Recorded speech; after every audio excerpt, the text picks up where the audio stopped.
Hello YouTube, Trekflix here and welcome back to a brand new video. Now today is a very special day, not only for me but for a lot of Marvel fans out there. This is the end of phase 3 and 10 years of characters which we have all grown to love forever. You know, we're always going to love these characters. Now this video is going to be the first part of 3. I'm going to be going down memory lane and talking about all of the movies up to Endgame as of now. So I'm going to cover phase 1 in this video. Obviously I'm going to do phase 2 in another one, and phase 3 and phase 3 in the next one. Phase 3 will probably be a longer video than normal because there's a few more because there's more movies in phase 3 than there has been in phase 1s and 1 and 2. So let's get cracking into this. So first off, we have got Iron Man from 2008, directed by Jon Favreau, and obviously everybody knows the cast to this. We've got Robert Downey Jr., we've got Terrence Howard, Jeff Bridges, Gwyneth Paltrow, Paul Bettany as the voice of Jarvis, Clark Gregg, and all those other and all of the other characters involved. I really don't remember much about them, to be honest, but those are the ones I remember because they're the main cast. What a movie, what a great way to start off phase 1 for the Marvel Universe.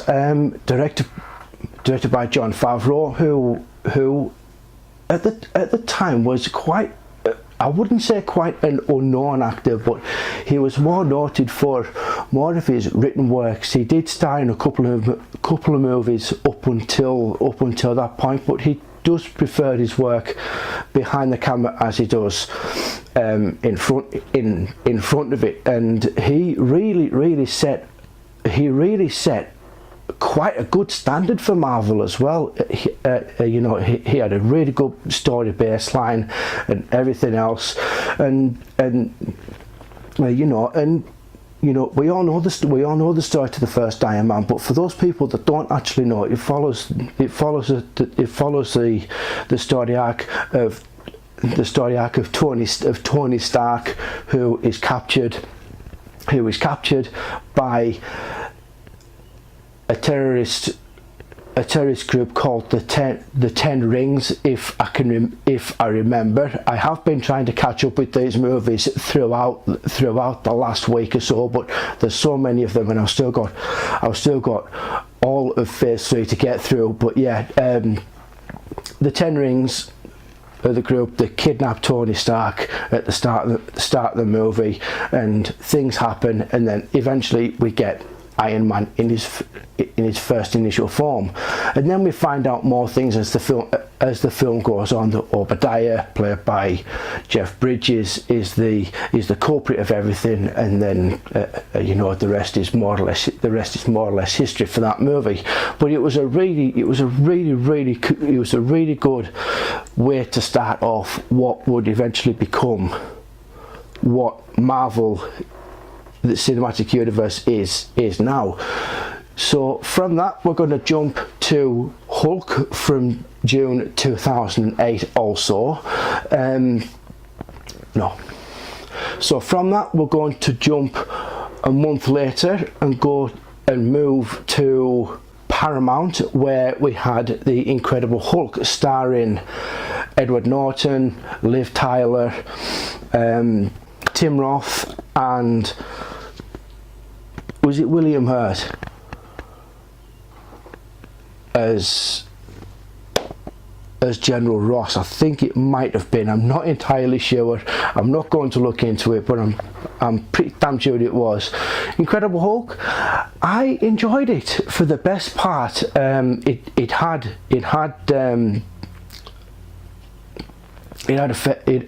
had a fairly solid ground.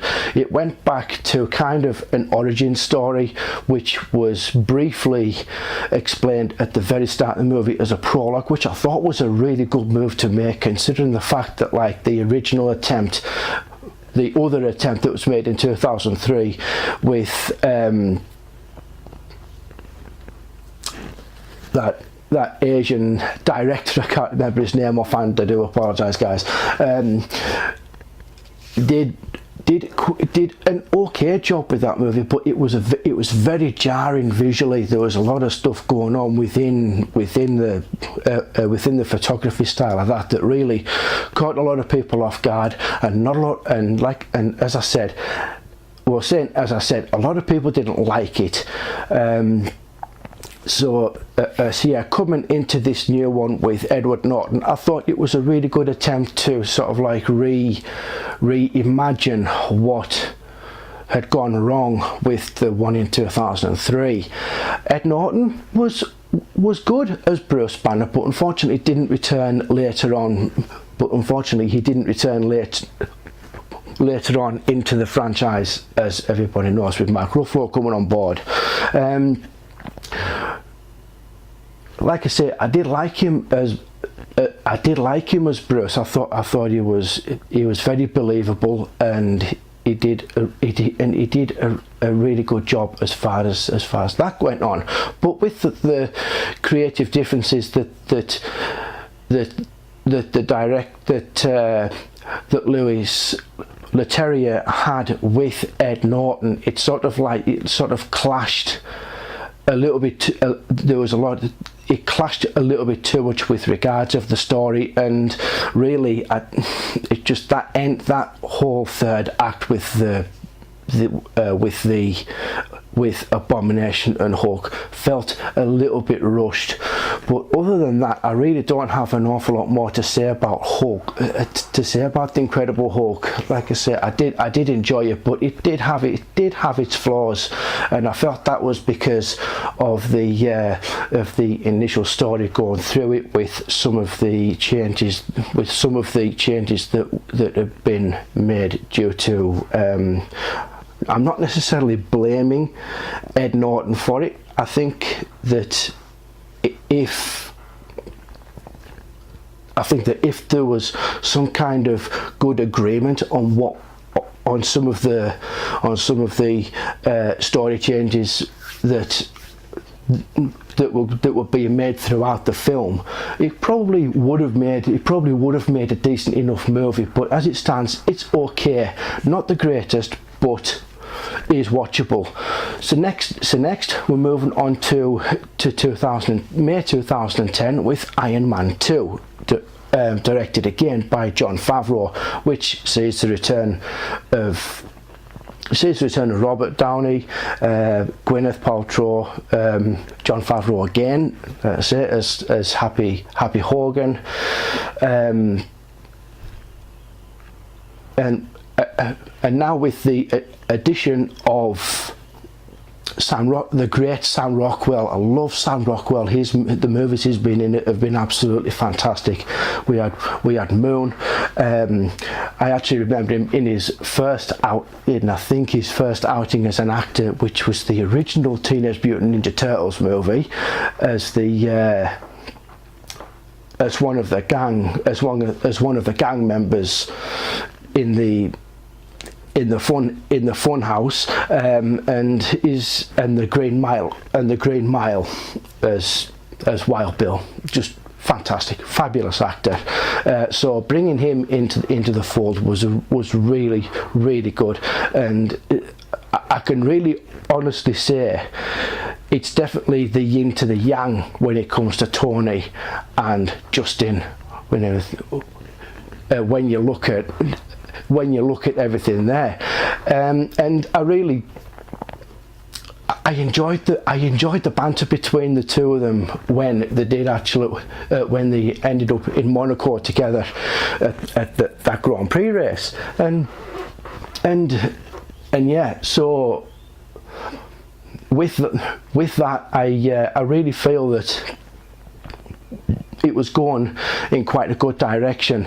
Now Mickey Rourke, bless him, what a great actor he is as well. It's such a shame that he was so, I wouldn't say underutilized.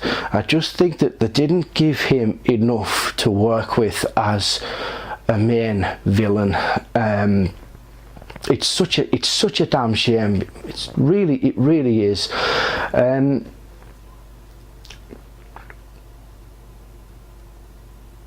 Yeah, I don't know. I don't really know what happened when it came to Whiplash. I really can't put my finger on it, but again, I did have there is an entertainment factor to Iron Man 2. Not a lot of people like it, and I'm really not entirely sure why. I mean, I know that people have voiced their opinions, but there's no real grounds to their reasons for actually not liking the movie. That might cause a bit of a stir. That might cause a bit of a stir. If you do feel that I'm being a little bit condescending, let me know in the comments below, because I'd like to hear your thoughts on these movies that I'm talking about today and in the other two videos that I'm going to be putting up. So Iron Man 2, decent enough movie, I thought, and that's that. That's what I'm going to go on for that one. Now the next one I'm moving on to is Thor from May 2011, directed by Kenneth Branagh, which has probably I feel one of the best casts that we had at the time. Chris Hemsworth as Thor, Tom Hiddleston, Loki, Anthony Hopkins, oh dear, character name, oh, brain fart, Rene Russo, Natalie Portman, Stellan Skarsgård, and a few other faces that I remember but can't put the names to them. But yes, I like this movie, but it did have, for me, it was just a little bit too glorified for me, especially towards the end. It was a very predictable movie. You could see everything happening before it did, which was a bit of a shame, really. But you have to sort of give it a bit of, you have to give these movies a bit of leeway, because as I said, these are comic book movies. You are going to get these type of movies coming every now and again, and we have seen more movies like this further down the line. But I did feel that it was a little bit predictable. You could see a lot of things going, but for me, there was just a little bit. It was a little bit too happy ending style. Now I'm not saying Loki drifting off into space was a happy ending.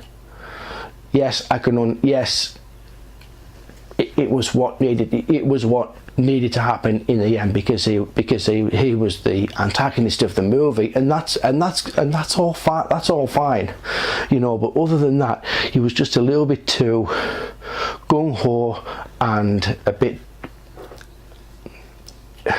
To me, it was just a little bit too gung-ho and too happy for its own good. It could have been a good movie if they toned down on both of those elements, in my opinion, anyway.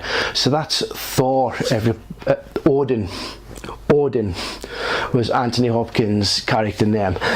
So yeah, that's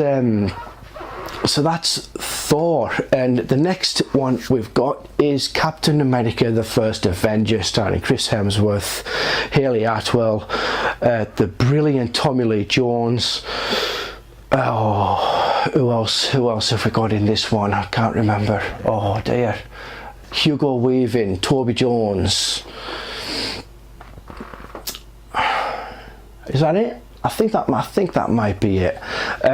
This movie, when it first came out, I wasn't that overly keen, but I've watched it a few times since it came out on DVD release, and it has grown on me every single time I've watched it, and I've come to really appreciate what Joe Johnston was going for in this movie. And it doesn't have, unlike Thor, this movie does not have that gung-ho, everything's going to be fine theme in it, and that for me is the one thing that I really like about Captain America: The First Avenger. It doesn't come across as a film that wants to be light about its subject matter, and that is a good thing, because we're covering World War II here in this. I think it's World War II. So yeah, like I say, it grew on me. I loved Hugo Weaving as Red Skull. Toby Jones Toby Jones had a really good character in it as well. They weren't too over the top, which I felt was really good. I find that a lot of films that have a bad guy that is so over the top, I find it too much. I find it's not believable. But Hugo Weaving and Toby Jones really knocked it out of the park in this, and so did Chris Evans as well as Captain America. Perfect choice. I couldn't have thought of anybody else that could play the role of Captain America, especially at the time. Chris Evans was great. Now, obviously, he wasn't the over. He wasn't the only. Captain America isn't the only superhero that he has played within the Marvel Universe. I don't really want to talk about the Fantastic Four movies. And I'm not going to, because they're not part of this. But his character as Pyro in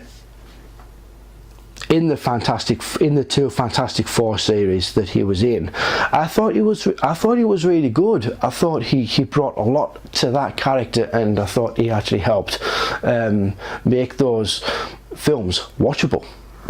But as it stands, him as Captain America really was the best casting choice overall. Hayley Atwell, what can I say about Hayley Atwell? She's absolutely gorgeous. She really is, and such a great actress as well. Just such a joy to watch on screen. I managed to catch Agent Carter on Netflix, and no, it wasn't on Netflix at the time. It was on Fox Network, but I only caught so many episodes of that series because I don't have any cable network here at the hotel, so I had to catch those at my mum and dad's. But I only got about 4 or 5 episodes into that, and I couldn't watch the rest of them because they'd been deleted off the Sky Planner, which I wasn't very happy about. But you know, just one of those. But I'm eager to pick it up on Blu-ray so that I can finish off watching it. And yeah, but I really liked Hayley Atwell as Peggy Carter. I thought she was wonderful. Who else did we have? Tommy Lee Jones, the great Tommy Lee Jones. What can you say about that guy? He's just an absolute legend. Great character. Great character in Captain America. And then Sebastian Stan, what a find he was for Bucky. I mean, really, come on. I mean, it's just great. I mean, like I say, I'm talking about this movie like I'm talking about this movie like I love it so much that I rate it more than any of the other movies. But in actuality, I don't. It is.